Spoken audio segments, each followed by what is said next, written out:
Hey, what's up? This is Joe. This video is going to take you on part 2 of the long, crazy journey to Sturgis 2026. Dealing with a brutal Midwest heat wave that nearly stops me in my tracks. Absolute, brutal, oppressive heat. Stumbling on an enormous quantity of wild, edible mushrooms.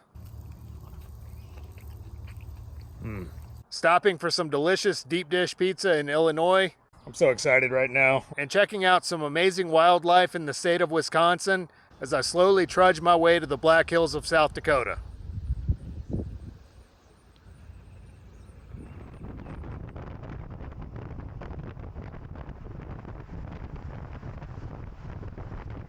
After resting up and waiting out a series of torrential downpours at my buddy Dwight's place in Martinsville, Indiana, I got back on the road and resumed my 2026 Sturgis Odyssey. At this point, I was about a third of the way there, but instead of more storms, I was now facing a brutal July heat wave, which was set to bake the Midwest for the next several days. My next stop would be the town of Marseilles, Illinois, where I planned on laying low in the shade and eating some of the insanely delicious local food there. Colloquially known as the Land of Lincoln due to that president's long-term residence in the state, Illinois is also a major producer of corn, soybeans, and is the largest U.S. producer of pumpkins by far. The state flag features a bald eagle clutching a U.S. federal shield in its talons, with a red ribbon in its beak bearing the Illinois state motto. As usual, I jumped on the interstate for the first 100 miles or so, then took a series of zigzagging country roads leading through farmland as far as the eye could see.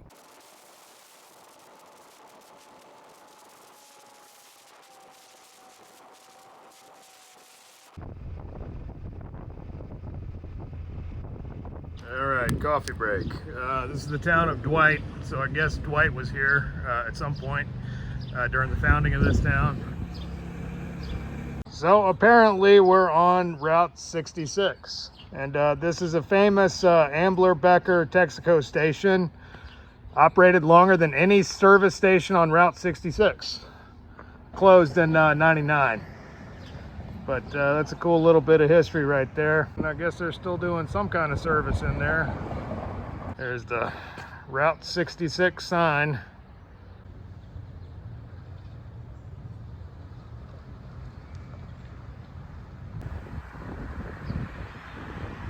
Yeah, so this day's just flown by, man. I've already put down a couple 100 miles, and I'm about 40 minutes away from Marseilles, I guess. So I've been looking for a place to stop for quite a while, but it's been nothing but cornfields pretty much. And this is the first sort of semi-town that I've gotten to. So yeah, I'm gonna sit down and have some coffee. El Cheapo, poor man's Vagabond coffee.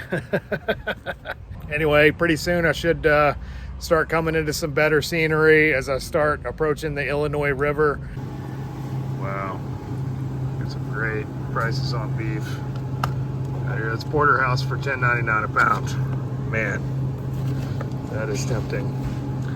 T-bones for $9.99 a pound. Sounds like a T-bone night.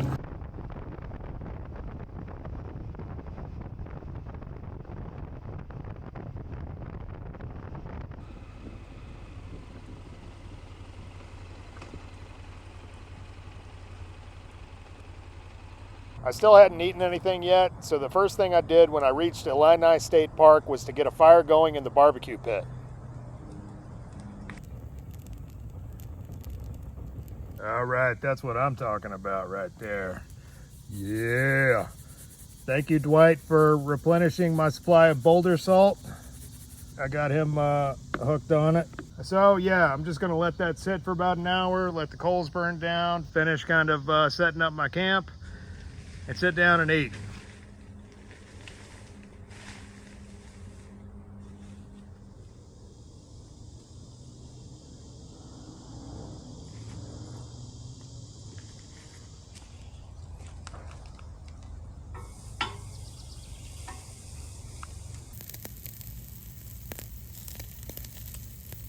All right, now that right there is how we do that. I don't even know what that would cost back home, but for some reason out here in the rural Midwest, the beef has been a lot cheaper, and boy, am I ready for it.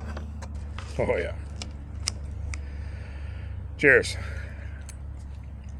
Good quality beef, unlike that supposed sirloin steak I cooked in Kentucky the other day, which wasn't too good. This is delicious, and only $9.99 a pound.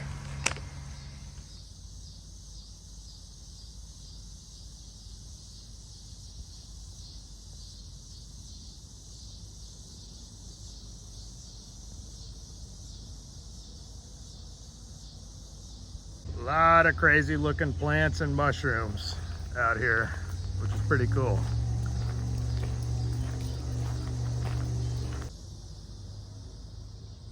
Man, I wish I could identify these mushrooms to know if they're edible or not, but they're everywhere. Kind of subsisting on the dead timber. Man, I'm pretty sure this is a golden oyster mushroom, which is a choice edible. It looks exactly like one. I'll have to do a little bit more research, but if it is, I'm gonna come back here and gather up some more of these, but I just kind of want to be 100% sure, because it's kind of a big leap of faith eating any kind of a wild mushroom. So I might try to do a spore print and see what color the spores are. If you look really closely at that, you can actually see the spores coming off of it and being blown gently away. That's pretty cool. It almost looks like they're smoking. It smells good. It smells like it would be a delicious edible mushroom. All right, so I got this like plant identification app that also does mushrooms, and it told me with 99.3% accuracy that this is a golden oyster mushroom. There is a poisonous species called the jack-o'-lantern, which has sort of a yellowish color to it, and the flesh is apparently yellow. This is white. It's got kind of a sulfur yellow to it. So I'm gonna do a spore print on these. That'll tell me pretty definitively what species of mushroom they are. Basically, you take a cap like that, add a drop of water to it, and you can see there it's already releasing spores. I'm gonna let them sit overnight with a wet paper towel over them, and in the morning come back and see what color they are.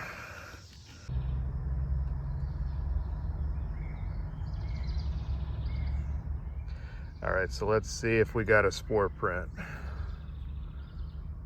Oh yeah, lots of spores. So I'm gonna have to do a little bit more research and kind of compare the poisonous species against this species. The poisonous jack-o'-lantern sort of has kind of a slightly yellow to orange spore print. There's a couple other poisonous species that are like rust brown. And then the color of the spore print further confirms that this is indeed the golden oyster mushroom. And some of the reading that I was doing indicated that this is actually an invasive species, which has sort of been taken over the Midwest. Apparently, mid-July, they're everywhere. With any mushroom that you're foraging in the outdoors, they strongly recommend just try a little bit at a time. There are a lot of edible species that grow in the wild that can cause gastrointestinal upset, even though they are edible, but everybody reacts differently to different types of mushrooms. I've never tried these, but always heard they were delicious, so I'm just gonna saute them up and just try a few bites and see what happens. You wanna avoid the fibrous stems, which can be kind of tough. Try to clean off any dirt on the outside. You don't typically wash mushrooms because they'll get slimy. Make sure there's no bugs on here.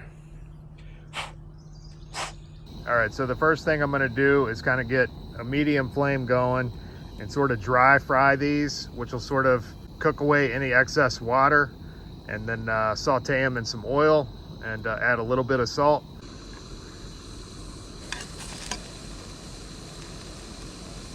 Oh man, these smell awesome. I think that's probably good for now. I'm gonna get a little bit of my coconut oil.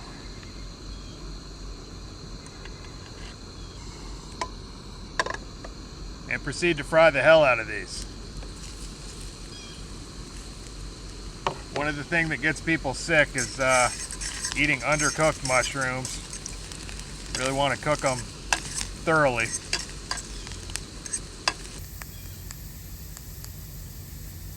All right, now I'm going to give these just a little sprinkle of boulder salt. Fried until crispy. That's delicious. That's got the flavor of roasted almonds. You could sit here and snack on these all day long. I had just finished washing my dishes when the mushrooms began to take hold. Dude, I'm feeling a little bit lightheaded. Wait a minute, did I say that? Or just think it?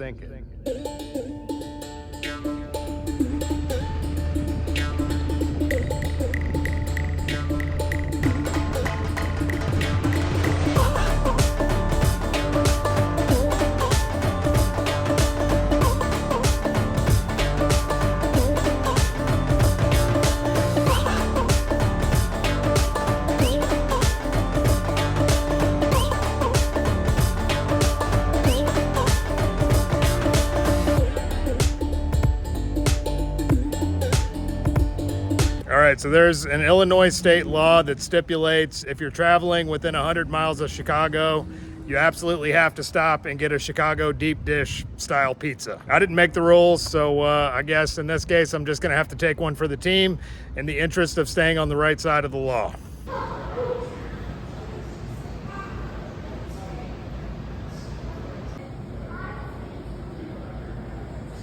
All right, I always forget just how heavy these things are, and this is just the smallest size, the 10-inch, and the weight of it is almost shocking. They use a different type of box, usually for Chicago deep dish, because of its shape of it is totally different. So, all right. Oh, dude, look at that. This is the proper Chicago style with the sauce on top. I'm so excited right now. I've been looking forward to this. I'm a pizza guy, pizza snob, unapologetically, but I like all different styles of pizza. Some people are like purists. They just like New York or whatever, Detroit style, but I like them all. So it's cool that the restaurant had these like little envelopes of freshly grated Parmesan. Can't really pick this up yet at this point. Cheers. Good sauce. Lots and lots of cheese. That is so good. It also takes a really dense crust to be able to support this kind of weight and not just totally flip-flop. But it's got like almost a buttery, flaky kind of almost a biscuit-like crust. I spent the rest of the day waddling around like a fat duck and questioning my life choices. A squirrel gnawed through my bungee net trying to get at what was left of the pizza, and I made a quick repair with some stretchy material I had on hand. The heat wave continued.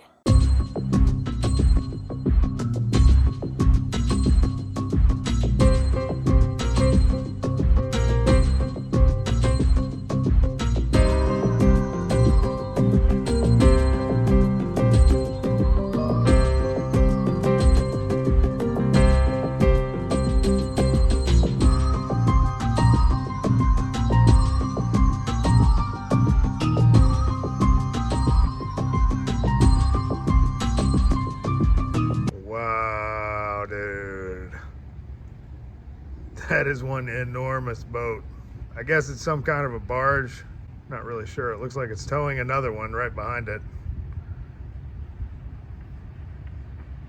So yeah, a bunch of people have been telling me they're having a heat wave in Sturgis and coming across the plain. So I'm not really in too much of a hurry to leave, because what's the point of riding directly into like 103, 105 degree weather if I don't have to? I still got like 2.5 weeks before work starts, and I want to see my buddy in Wisconsin, and he's not really off until the weekend. So I'll probably stay here for yet another night, just because this has been so gorgeous.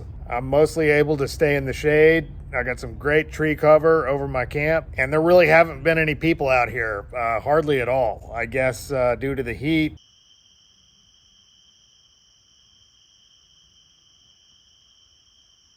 All right, it's supposed to be absolutely brutally smoking hot today, so I'm hiking up to the store, get my supplies for the day, and just kind of lay low in the shade. It's already hot, and it's only like 9 a.m., so. But yeah, this is probably one of my favorite established campgrounds in the U.S., and it's only $10 a night. One of the things I'm trying to do and walk into the store in this oppressive heat is kind of get myself acclimated for the weather in Sturgis, which you can do as long as you're drinking an ample supply of water and electrolytes. Yeah, so I've been jumping in these ice cold Virginia streams pretty regularly, to the point that you can stand cold pretty well. The other side of the coin is that when you're in really hot weather, it seems to decrease your tolerance. And there's the famous Marseilles sign. It's not Marseille, it's Marseilles. You will get corrected. It's a cool town, man. It's close enough to Chicago and yet far away enough that most of the people are kind of down home country folk. But you can still find really excellent food like deep dish pizza. There's the Illini Lounge. I went there for a burger one time. It was really good. Since I almost never get to eat choice delicacy mushrooms, I went hiking up there and picked some more of those golden oyster mushrooms. So it gives me a little something to have with my meat a little bit later. Right now it is absolutely ridiculously sweltering hot. So I've got my meat hanging out in an insulated cooler bag, but in this heat, it's not going to stay good for long. So I think what I'll do now is go ahead and get a fire going and go ahead and cook everything. And by the time that's all salted and kind of like partially cooked by the smoke of the fire, it should last all day once it's cooked. Another thing you got to do, or it's highly advisable to do, is go up to the little market in Marseilles and get some of their house-made Italian sausage. And also got some chuck eye steaks right there. These are still cool for now, but I'm gonna go ahead and salt them up and throw them on there, cook them up, and then just kind of snack on this for the rest of the day and maybe even in the morning. How often do you get to have choice edible gourmet mushrooms absolutely for free? Oh yeah, that's a good one right there.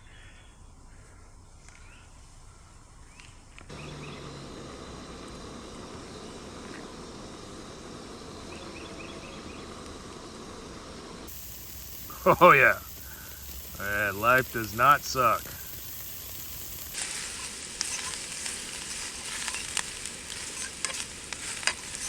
All right, that right there is a plate fit for a king. You always feel like you're living on the edge a little bit, eating mushrooms out of the wilds, because it's hard to ever be 100% sure. Kind of what I wanted to try is a little bit of mushroom on a piece of steak. Cheers. Excellent combination. It's one of the best mushrooms you could possibly find in the wild. Let me see what this sausage is all about. Oh, it's hot. That was the sweet Italian sausage. Excellent.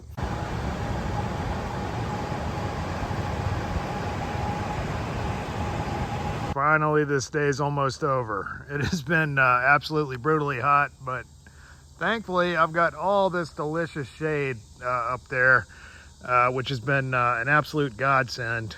Anytime you venture out of it and into the sun, it's just absolutely sweltering, probably over 100 degrees. But you know, that's what you come to expect when you're crossing the Midwest in the middle of July. Anyway, tomorrow I got my alarm set for early, so I'm gonna wake up about 5 a.m. and head up into Wisconsin. Hopefully the weather won't be quite as hot. You know, again, that's my strategy. If I get up about 5, then I'll be rolling about 6, jump on the interstate and put down some miles. Hopefully make it into a climate that is a little bit more agreeable. The next morning I woke up just before my alarm went off and began packing up camp.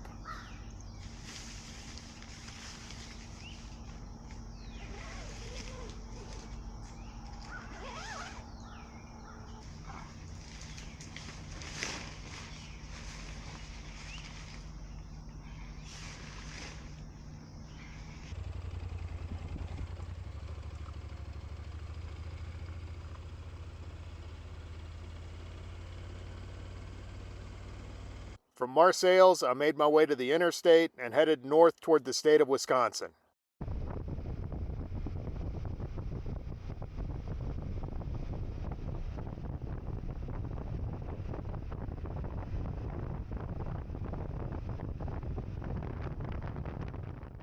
The The heat was showing no signs of letting up, and by 7:30, I felt like I was riding inside of an oven.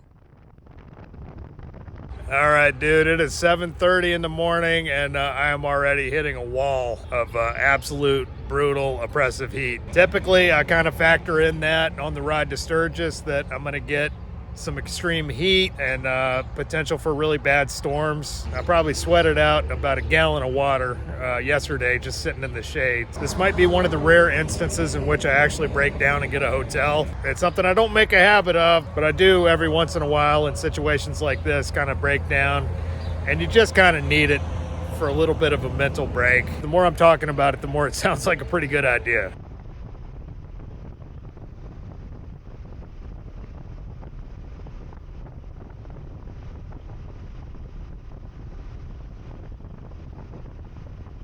All right, so the state of Wisconsin is right up there, basically. I'm not sure if they're going to have a welcome sign off of one of these tiny country roads like this. But yeah, I did about 100 miles on the interstate and just kind of got bored with that. I'm just going to keep moseying north to this $51 a night hotel that I found in this town of Reedsburg. Going to be stopping a lot along the way and kind of trying to get into some AC and stuff like that.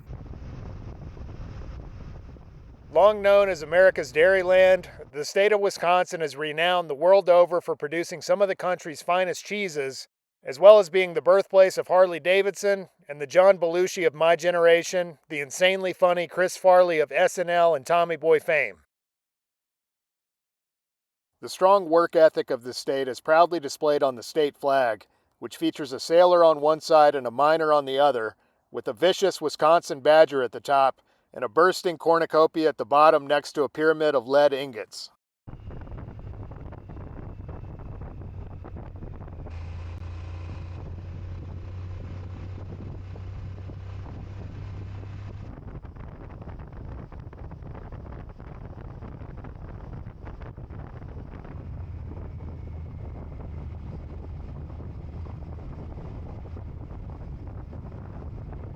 Anyway, I'm in the town of Reedsburg, where my cheap hotel is for the night. I'm already checked in and now just kind of walking towards a grocery store up here. They got some kind of like a Wild Adventures animatronic dinosaur display going on. Good thing I stopped in Reedsburg.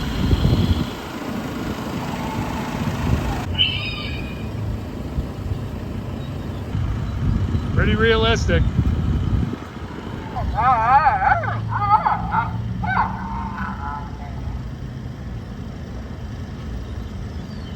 And this is not a bad spread for 51 bucks. The reviews on it weren't too good. There's definitely a smell, which you get from carpeted rooms like that. It's kind of a cool design, actually. But I've stayed in a lot worse places. It's not terrible. So, as you might expect, I got a rotisserie chicken. Not original, but wonder flavor. And it just wouldn't be right without doing a little bit of Joe's hot sauce review.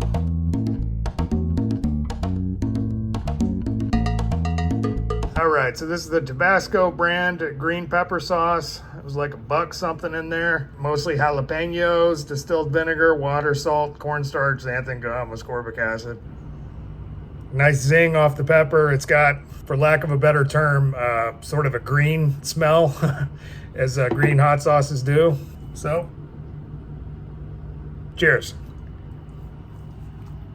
Yeah, that hot sauce has got a lot of vinegar, which I like. Big fan of any kind of tangy, like acidic type of condiments on a rotisserie chicken. Not very spicy at all, just got a tiny little bit of heat to it. The next morning, I found myself riding through a thick fog of smoke, the result of the wildfires burning up around the Canada border. Thus far, I'd been lucky and hadn't seen much, but apparently the wind had decided to change direction overnight. From Reedsburg, I headed west toward the Mississippi River, an area which features some of the most spectacular riding in the state.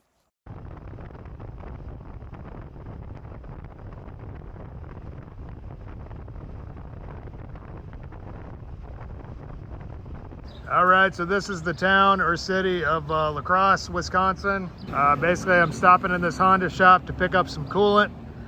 So the deal is, I could smell a little bit of that sweet coolant smell. I couldn't find any leak, but I went and tightened all the hose clamps, then rode another 100 miles and I could smell it again. So I think probably most likely what's happening is I got a radiator cap that's not sealing all the way. I've had that happen. There's some microscopic vapor will come out. It was also hot as hell, so it may have just been, I was smelling the vapor from the rapid expansion of the coolant out of the overflow hose. Who knows? But I'm having another radiator cap shipped to my buddy's place in St. Croix Falls. That should be there by the time I get there. I'm just gonna kind of carry around some coolant until I get to his place, and then once I open the cap, I suspect that the radiator itself will be down a little bit, or maybe not, in which case I'll have an extra quart of coolant that I'm not gonna use.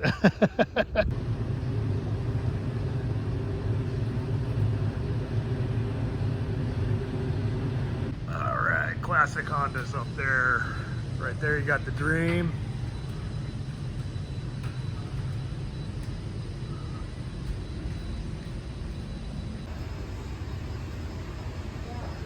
All right, so I'm close to 1,000 miles into this journey, and this is my Tutoro automatic chain oiler, which has made having a chain drive just so much easier. It does it automatically based on the up and down movement of the suspension.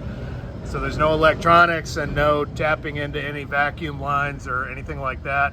And yeah, as you can see, it's just about empty after like 1,000 miles. I'm gonna go ahead and fill it up again. They've got 2 different viscosities of this that you can mix. So this is actually a mix. Very carefully.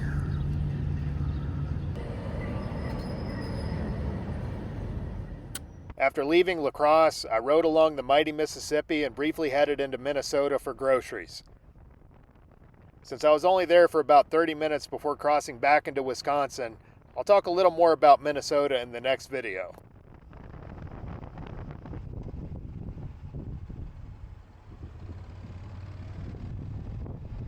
All right, man, this is one of those days where the miles just fly by and you feel like you could ride all day long, as opposed to yesterday where I was just kind of taking it 1 mile at a time, one little step forward, little step. But I'm not doing a lot of riding today because I got to sit down and work on a video. So this is technically the Minnesota side. Basically the mighty Mississippi kind of separates Minnesota from Wisconsin. Almost everything in the grocery store was ridiculously overpriced. So I bought another rotisserie chicken and headed back to the Wisconsin side to look for a place to set up camp and work on my video.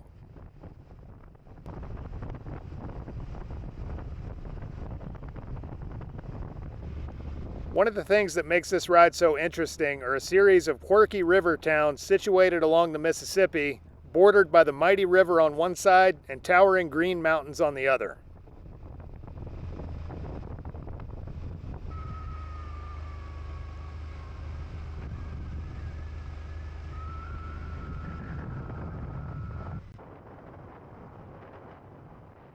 Outside of Alma, I found a camping area just off the main road. Unfortunately, there was an enormous flock of Canada geese who'd taken up residence in the area, so establishing any kind of a relatively sanitary camp was going to take a bit of due diligence. Man, there is goose crap all over this place. Somebody must be feeding the Canada geese. I got one of the only spots with a decent tree over top. They're calling for rain this evening, so I'm going to see about getting some kind of a tarp rigged up. First, some kind of a way of picking up this goose crap.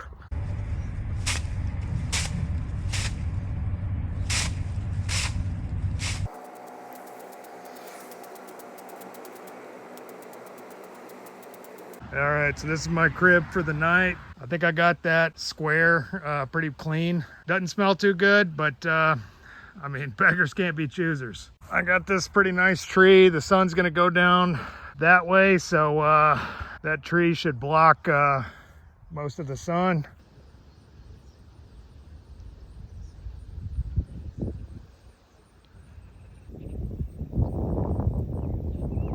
I had to get as far away from that cesspool as possible to sit down and eat. Wash my hands about as much as a surgeon does before an operation because I really don't feel like getting sick. So This is definitely not the grossest spot that I've stayed at. The #1 title of grossest spot I've ever stayed at was actually somewhere in Colorado. I'm not gonna say the name. I'm like, all right, cool. I can get into this fairground. There's nobody guarding it. So I get under this building with a nice roof, kind of like this. I'm exhausted. I've been riding all day. I'm like, hell yeah, this will work out good. Start setting up my stuff, get my tarp down, my tent set up over top of it.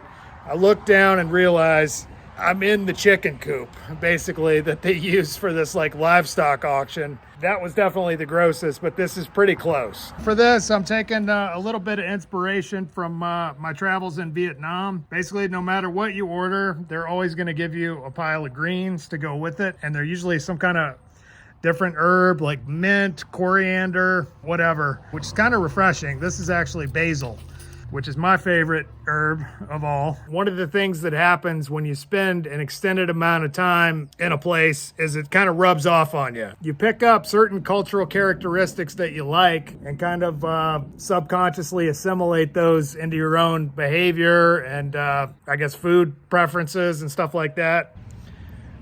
See, just a little bit of chicken and some basil leaf. Try it sometime. You won't be disappointed. And of course I got this mustard sauce.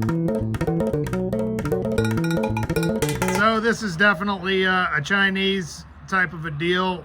If you've ever seen or had Chinese mustard, it's basically like that in a sauce. But water, yellow mustard seed, salt, vinegar, red pepper, mustard oil, turmeric, and some nasty sounding chemical preservatives. So that's definitely like Chinese mustard in a bottle. Let's see what this is all about. Cheers. That's spicy, delicious. Anyway, if this were Florida, it almost looks like a big ass alligator would be popping out of there at any moment. But this is not Florida, this is Wisconsin. But you got some cool like lily pads out there. I don't know if those open up at night or early in the morning or what. There's some kind of a thing to them. They've got their own schedule. There's those culprits messing up the campground. I didn't know they went in a straight line like that.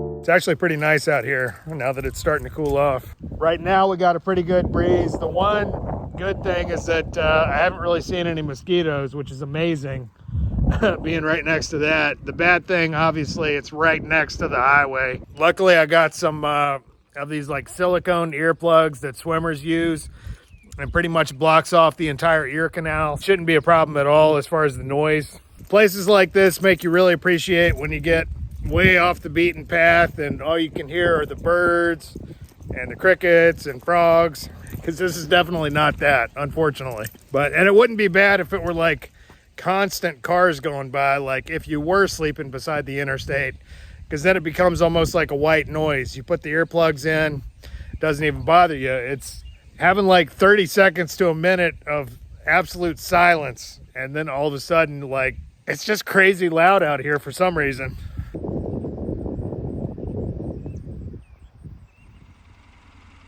Man, I gotta say, in spite of this being a pretty shitty spot, I slept like a rock last night. Put those silicone earplugs in. It's about 8:30, already sweltering hot, so I'm gonna go ahead and get back on the road. Initially, I was gonna kind of hang out and work on my computer, but it's just too damn hot. So my buddy Sean lives about 100 miles north of here in this town of St. Croix Falls. So I'm gonna ride along the Mississippi for a little bit and then start heading due north and check out this cool town of Ellsworth, which is famous for the cheese curds. At this point in the journey, I was well on my way to the Black Hills. From my spot on the edge of the wetlands, I got back on Route 35 and followed the Mississippi River, then headed north toward my buddy Sean's place. From here on, I'd be contending with more heat, high winds, and mechanical uncertainty as I crossed the plains, but would also get to try some famous local treats, hang out with friends, and check out some beautiful scenery as I made the final push towards Sturgis.